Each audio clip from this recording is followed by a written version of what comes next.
Shalom, selamat bertemu kembali Bapak Ibu Saudara-saudariku yang terkasih yang dikasihi Tuhan kita Yesus Kristus dalam channel Langsung Sitorus. Dan kita gunakan sekarang untuk menafsirkan, memahami apa yang menjadi evangelium pada tanggal 22 Desember tahun 2024 yang kita sebut juga Minggu Advent yang keempat. Ini sama dengan kalender tahun 2019 ini. Dan mudah-mudahan pertemuan kita ini juga semakin menguatkan kita, semakin bersemangat untuk menyambut kedatangan Yesus Kristus, merayakan kelahirannya, dan juga untuk mengembangkan kerajaan Tuhan di dunia. Yang sudah mensubscribe, terima kasih, dan yang belum, tolong di-subscribe, jangan lupa. Dan membagikan video ini kepada kawan-kawan kita. Mudah-mudahan mereka juga dapat memberikan komentar demi penguatan iman kita masing-masing. Untuk memulai perenungan kita, Bapak Ibu Saudaraku yang terkasih, mari kita terima penyertaan dari Tuhan kita dengan mengatakan damai sejahtera Allah yang melampaui segala akal, dan itulah yang memelihara hati dan pikiran kita di dalam Kristus Yesus Tuhan kita. Amin. Firman yang akan kita renungkan Bapak Ibu Saudaraku yang terkasih ditentukan dari kitab Yesaya pasal 60 ayat 1 sampai 7. Yesaya 60 ayat 1 sampai 7. Marilah kita baca. Bangkitlah, menjadi teranglah, sebab terangmu datang, dan kemuliaan Tuhan terbit atasmu. Sebab sesungguhnya kegelapan menutupi bumi, dan kekelaman menutupi bangsa-bangsa. Tetapi terang Tuhan terbit atasmu, dan kemuliaannya menjadi nyata atasmu. Bangsa-bangsa berduyun-duyun datang kepada terangmu, dan raja-raja kepada cahaya yang terbit bagimu. Angkatlah mukamu, dan lihatlah ke sekeliling. Mereka semua datang berhimpun kepadamu. Anak-anakmu laki-laki datang dari jauh, dan anak-anakmu perempuan digendong. Pada waktu itu engkau akan heran melihat dan berseri-seri. Engkau akan tercengang dan akan berbesar hati, sebab kelimpahan dari seberang laut akan beralih kepadamu, dan kekayaan bangsa-bangsa akan datang kepadamu. Sejumlah besar unta akan menutupi daerahmu, unta-unta muda dari Midian dan Eva. Mereka semua akan datang dari Seba, akan membawa emas dan kemenyan, serta memberitakan perbuatan masyhur Tuhan. Segala kambing domba Kedar akan berhimpun kepadamu, domba-domba jantan Nebayot akan tersedia untuk ibadahmu. Semuanya akan dipersembahkan di atas mezbahku sebagai korban yang berkenan kepadaku. Dan aku akan menyemarakkan rumah keagunganku. Demikian firman yang akan kita renungkan Bapak Ibu Saudara-saudaraku yang terkasih, yaitulah bagian dari Mazmur 60 ya, yang terdiri dari 22 ayat dengan semuanya berjudul Kemuliaan Sion yang akan datang. Tentu saja perlu kita ketahui bahwa yang berbahagia adalah orang yang mendengarkan, memelihara, memahami dan menghayati serta melakukan perintah firman Tuhan. Amin. Di almanak kita diusulkan tema perenungan kita, bangkit menjadi terang. Itu diambil dari ayat 1 pasti. Bapak Ibu Saudaraku yang terkasih, perikop kita ini pasal 60 ini kitab Yesaya termasuk kepada jilid 3 kitab Yesaya. Jilid 1 pasal 1 sampai 39, jilid 2 pasal 40 sampai pasal 55, dan jilid 3 pasal 56 sampai pasal 66. Orang-orang yang berpenelitian mengatakan itu jilid-jilidnya itu dikatakan proto, deutero, dan trito Yesaya. Tapi agar tidak membingungkan, mari kita pakai jilid. Tentu saja mengapa di jilid-jilid itu? Karena nubuatan-nubuatan di jilid 1, jilid 2, jilid 3 lain latar belakang sejarahnya. Lain juga fokus pemberitaannya. Jadi kalau jilid 2 sudah kita katakan waktu itu pada masa pembuangan menuju bangsa Israel keluar dari pembuangan atas seizin Raja Kores dan Raja Darius, itu Raja Media dan Persia. Dan jilid 3 adalah dilatar belakangi sejarah setelah bangsa Israel bekerja membangun bait Allah dan bahkan sudah ditahbiskan, tetapi tembok Yerusalem belum selesai. Ya, kita tahu bait Allah ditahbiskan yang dibangun atas bantuan Raja Kores dan Darius tahun 515. Dan di dalam Yesaya 60 itu penubuat telah berbicara tentang mezbah Tuhan, ya, yang membutuhkan korban bakaran. Itu di ayat 7 kan. Dan kita katakan nubuat ini disampaikan sebelum pembangunan tembok Yerusalem, karena di dalam Mazmur ini juga masih dinubuatkan bahwa raja-raja akan membangun tembok Yerusalem itu, ya. Gimana itu? Siapakah mereka yang melayang seperti awan, ya? Mari kita lihat bahwa pembangunan tembok Yerusalem masih sedang diusahakan oleh Nehemia di Persia, ya. Jadi sekarang ini setelah ada bait suci di Yerusalem, itu berarti penderitaan pembuangan ke Babel sudah selesai. Dan itu sudah kita katakan di renungan-renungan kita pada minggu-minggu yang lalu. Dan sekarang ya, Israel harus kembali kepada tujuan Tuhan memanggil mereka, memilih mereka menjadi bangsa pilihannya, yakni menjadi berkat bagi bangsa-bangsa, bagi umat manusia. Dan itu yang harus dilakukan oleh bangsa Israel apabila mereka sudah dipulihkan menjadi bangsa, menjadi pilihan Tuhan. Ya, jadi makanya mereka mengingat atau penubuat mengingatkan kembali peristiwa pada masa Salomo, ya.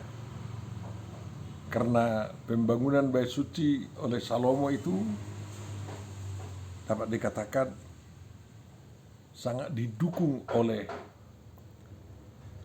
raja-raja sekitar, ya. Daud mempersiapkan bahan-bahannya, dan Salomo membangun rumah itu dan bisa selesai. Ya.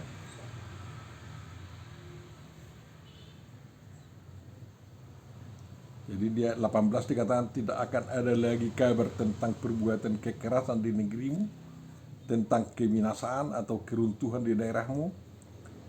Engkau akan menyebut tembokmu selamat dan pintu-pintu gerbangmu pujian, katanya di ayat 18. Jadi berarti masih sedang dikerjakan pembangunan tembok Yerusalem. Tetapi mezbah Tuhan sudah berdiri, dan oleh karena pengaruh bangsa Israel terhadap kerajaan Persia, itulah jasa daripada Daniel dan kawan-kawannya. Raja Persia itu juga mengerahkan orang, raja-raja, untuk tunduk mengenal Tuhan yang Maha Agung yang disembah oleh bangsa Israel. Dan disinilah letaknya mengapa penubuat di sini mampu mengatakan bahwa bangsa-bangsa berduyun-duyun datang ke Yerusalem, ya. Raja-raja datang berhimpun ke Yerusalem. Jadi bukan hanya anak-anak laki-laki dari orang Israel, bukan hanya anak-anak perempuan orang Israel digendong, dibawa kembali pulang dari pembuangan, baik yang dari utara maupun yang dari selatan, semuanya sekarang berhimpun.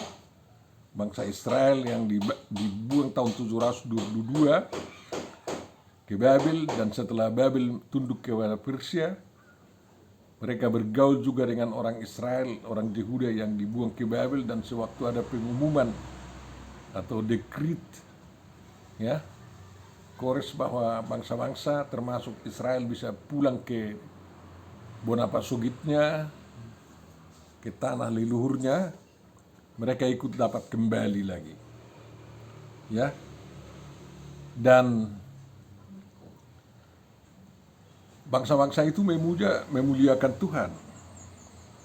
Itulah gunanya kalau ada dari umat Tuhan yang mampu mempengaruhi pemerintah oleh karena kebaikannya, sehingga pemerintah memberikan kebebasan beragama, bahkan menganjurkan, mengatakan bahwa sembahan daripada umat Tuhan itu adalah sembahan yang benar, dan bahkan pemerintah itu mewajibkan raja-raja jajahannya untuk menghormati, ya, untuk menghormati sembahan umat Israel tersebut. Dan dari situlah makanya diteringati di sini, sama seperti di zaman Salomo, ya, bahwa unta-unta dari Midian dan dari Efa, bahkan dari Seba, tempat Ratu Seba dulu, datang ke Yerusalem, dan mereka membawa emas dan kemenyan, serta turut memberitakan perbuatan masyhur daripada Tuhan. Pertanian maju, peternakan maju, sehingga kambing domba dibawa dari Kedar, dibawa dari Nebaiot. Ini adalah keturunan Ismail yang bertebaran di negeri Syria, bahkan di negeri Babel, bahkan ke daerah Arab juga. Mereka itu mengagumi Tuhan yang Maha Agung oleh karena pengaruh Raja Persia memang, bahwa Raja Persia termasuk pengagum daripada sembahan umat Israel karena perbuatan-perbuatan baik daripada para pemimpin-pemimpin mereka di daerah pembuangan itu. Jadi domba-domba jantan Nebaiot dibawa agar ada dikurbankan di mezbah Tuhan untuk urusan ibadah-ibadah umat Israel, ya. Jadi sebagai korban yang berkenan kepada Tuhan.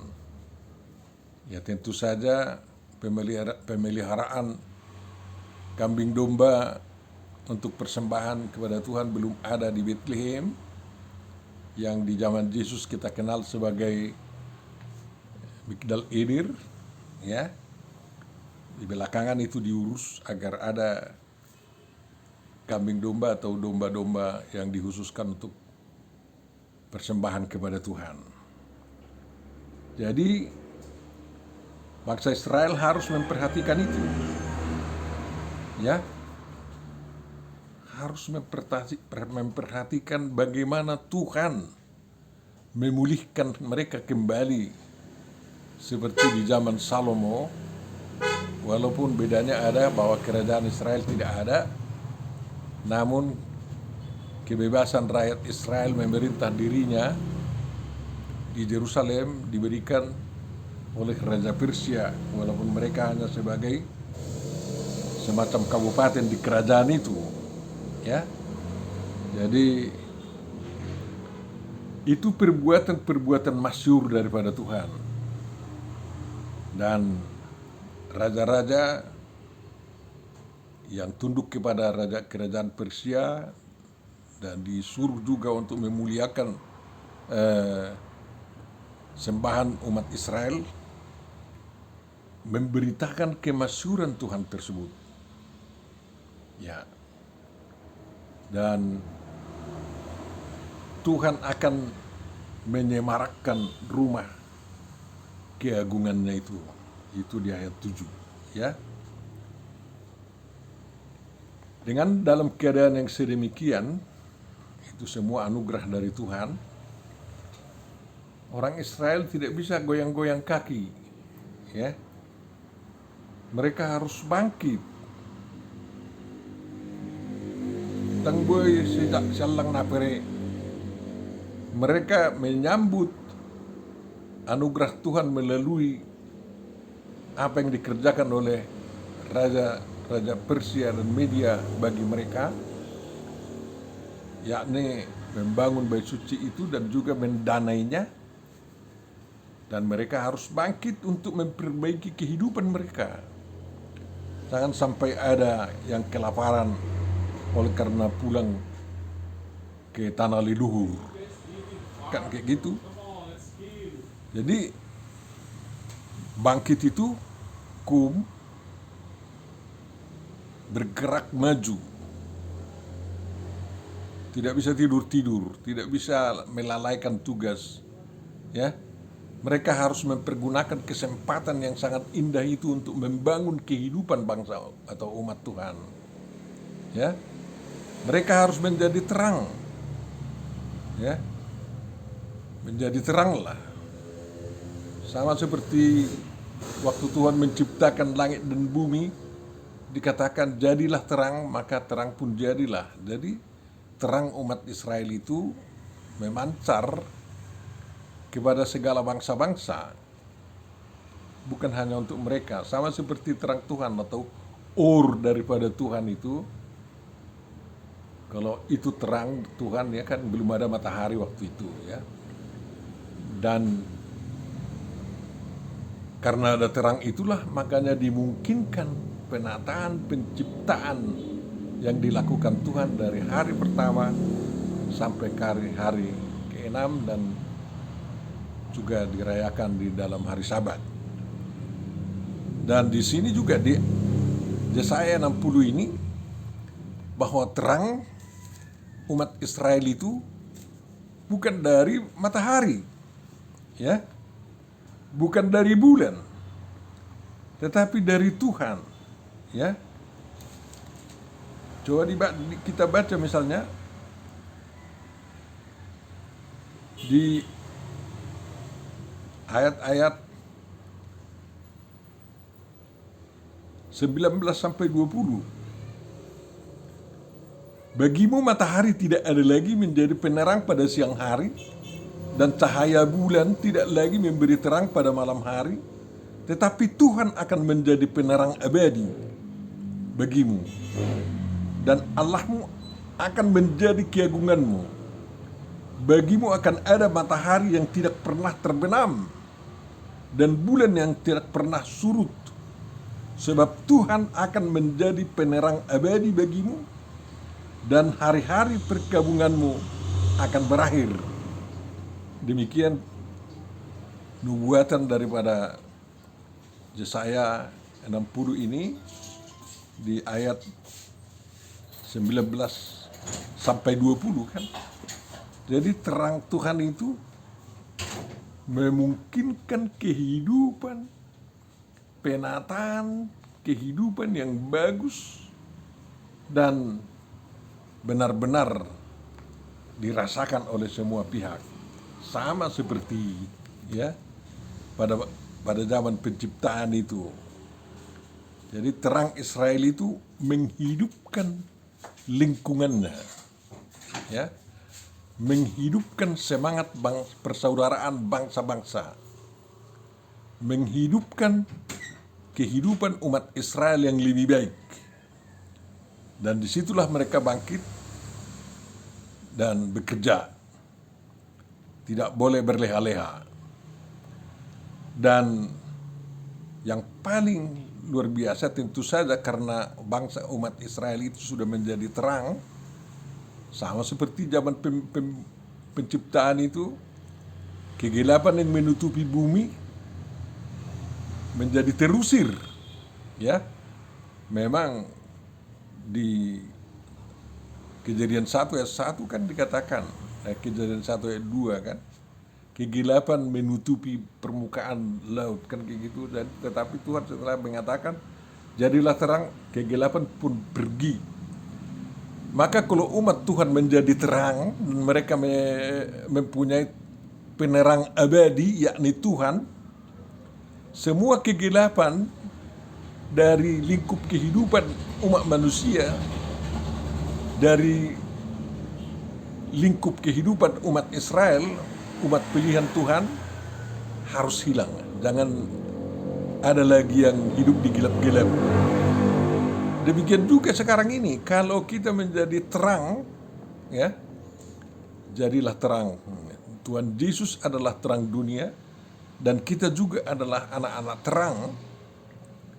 Tentu saja kegelapan harus terusir dari dunia kita, dari lingkungan kita, sehingga tercipta kehidupan yang luar biasa indahnya, luar biasa cantiknya, Semua bisa bekerja dengan baik dan berprestasi demi keindahan kehidupan alami dan kehidupan kemajuan yang dibangun oleh manusia itu.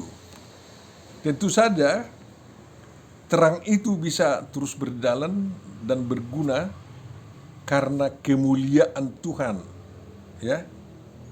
Kemuliaan Tuhan terbit atas umatnya yang dipilihnya itu.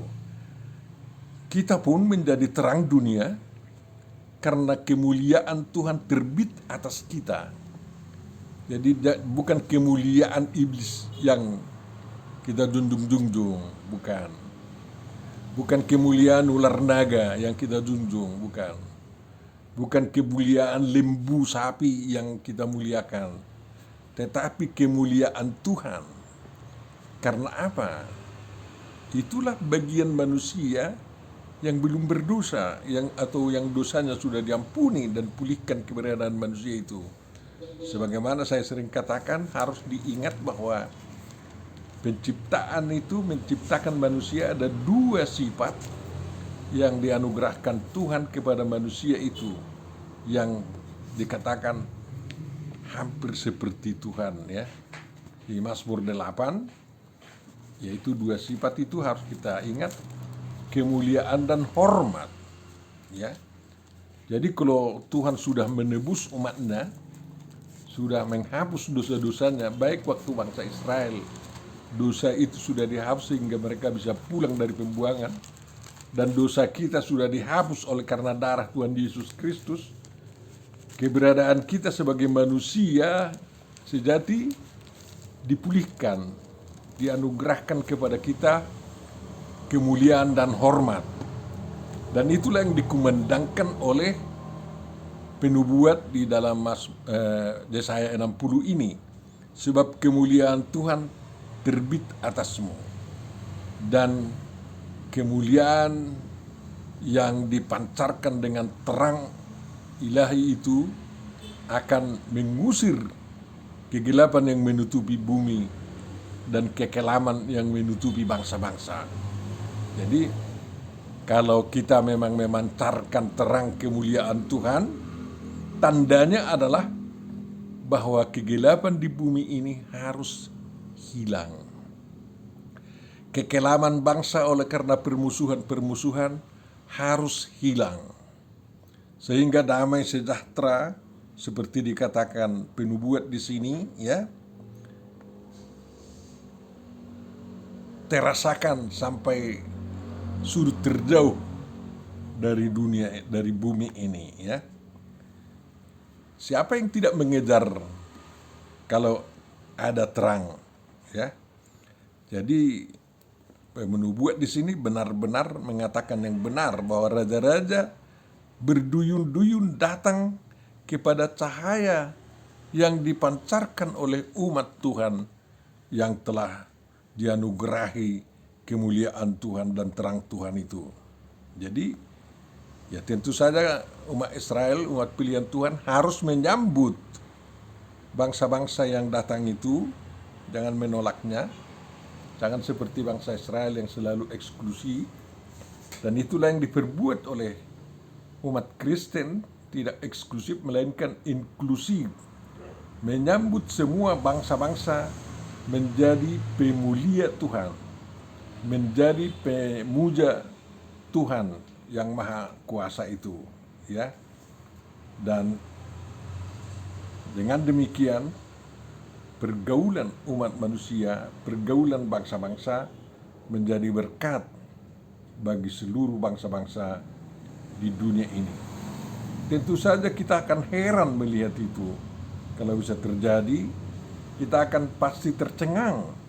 Dan itulah yang harus kita cari, bahwa karya Tuhan berdampak di dalam kehidupan umat manusia seluruhnya, ya. Jadi dengan demikian, kalau bangsa-bangsa hidup dalam damai, dalam persaudaraan atau yang saling mengasihi, ya tentu saja terjadilah bahwa kelimpahan dari seberang laut akan datang ke negeri kita, ya. Ya kalau bermusuhan Ukraina dengan Rusia, mana mungkin lagi kelimpahan dari Rusia pergi ke Ukraina, ya. Karena begitu bersahabat bangsa Indonesia dengan Rusia, makanya banyak sekali yang mengalir, ya, mengalir kelimpahan dari Rusia ke Indonesia pada waktu awal kemerdekaan Indonesia itu. Dan kekayaan bangsa-bangsa akan datang kepadamu. Kalau Indonesia kita ini, ya, bekerja dengan jujur, ya sekarang ini kita lihatlah, sudah ada di 13 negara pertambangan minyak Indonesia, dan dari sana mengalirlah minyak mentah untuk diolah di Indonesia. Demikian juga kita kalau bergereja dan menjadi orang percaya. Kalau kita menjadi orang terpercaya dan memancarkan sinar terang Tuhan, dan hidup kita penuh kemuliaan yang bisa dinikmati oleh orang lain, ya tidak sulit memang kita mendapat hal-hal yang baik dari orang-orang sekitar kita, karena mereka mau menjadi bagian dari hidup kita, ya kan? Makanya bukan hanya kekayaan bangsa-bangsa yang datang kepada kita, unta-unta, hewan-hewan peternakan, ya. Sekarang ini memang belum datang hewan-hewan dari Australia, dari mana, dari penjuru dunia ke Indonesia, ya. Karena kita belum sejahtera betul, belum pandai, ya. Tetapi kita akan berusaha begitu. Demikian juga kalau kita bergereja, ya. agar kekayaan bangsa-bangsa datang ke gereja kita. Gereja kita itu harus menjadi kumpulan yang memancarkan terang Tuhan dan menjunjung tinggi, menikmati dan menghayati, menunjukkan bahwa hidupnya berada dalam kemuliaan Tuhan, bukan di dalam kegelapan, bukan di dalam kehinaan, ya. Sehingga dengan demikian, ya, lihatlah di dunia ini gereja atau jemaat yang sungguh-sungguh memuja Tuhan dengan penuh kesalehan, penuh dengan terang Tuhan, akan dibanjiri bantuan bukan hanya emas dan kemenyan, tetapi juga berita yang baik tentang jemaat itu. Kalau gereja itunya atau jemaat itu melos-melos, hanya berkelahi terus, kegelapan menutupinya, horas, tidak ada yang mau mengganggu itu. Tidak ada yang mau mengatakan apa yang perlu sama kalian, gak ada itu. Tapi kalau memang mengharumkan nama Tuhan, suatu jemaat walaupun itu kecil, semua akan berlomba-lomba untuk menupakinya, untuk menyokongnya, sehingga mereka tidak perlu bingung untuk menyelesaikan itu. Tentu saja mezbah korban tidak ada lagi di rumah-rumah ibadah kita, tetapi di Yerusalem sudah diadakan waktu zaman penubuat Yesaya 60 ini. Sehingga ya karena sudah bersahabat, ya, waktu itu Nebayot, Kedar, Seba berada di dalam naungan kerajaan Persia semua, ya.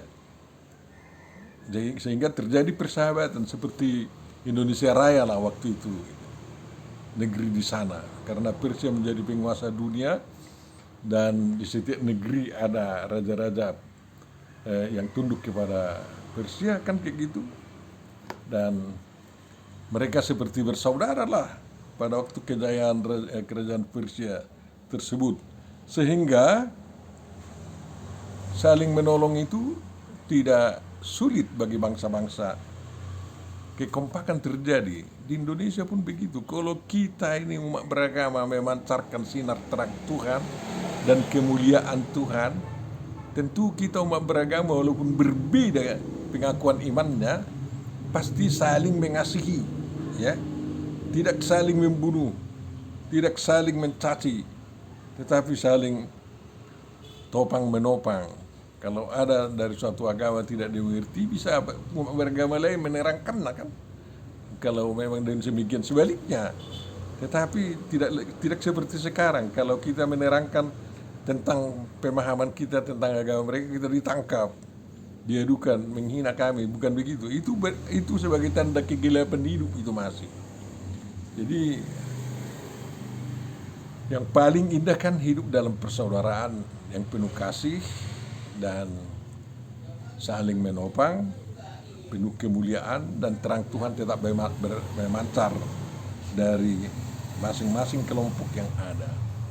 Ya, tentu saja kalau itu terjadi sama seperti di Yerusalem, karena bangsa-bangsa sudah seperti bersaudara di zaman kerajaan Persia itu, ya, semarak daripada bait Tuhan itu benar-benar nyata nampak, ya.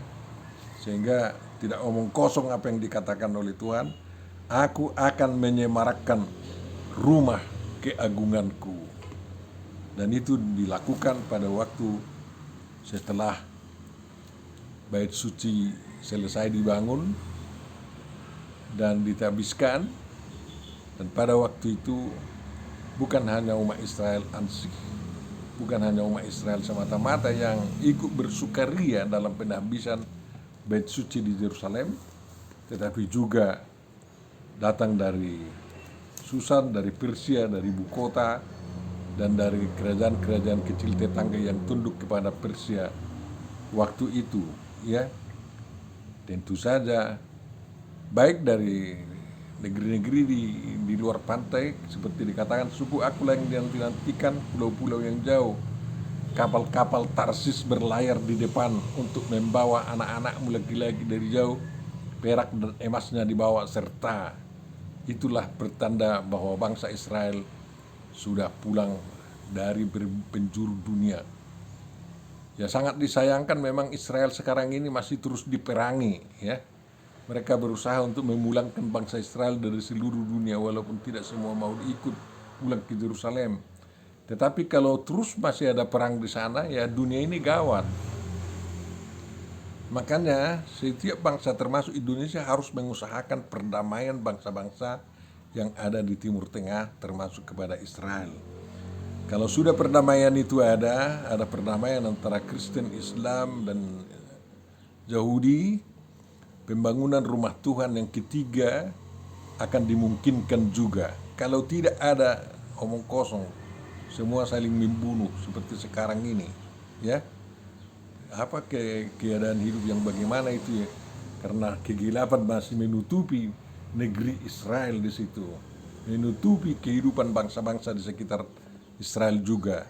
Kalau kegelapan yang itu terus yang menutupi dan cahaya terang Tuhan tidak menyinari mereka dan mereka tidak peduli untuk kemuliaan Tuhan, yakinlah kehidupan akan semakin runyam.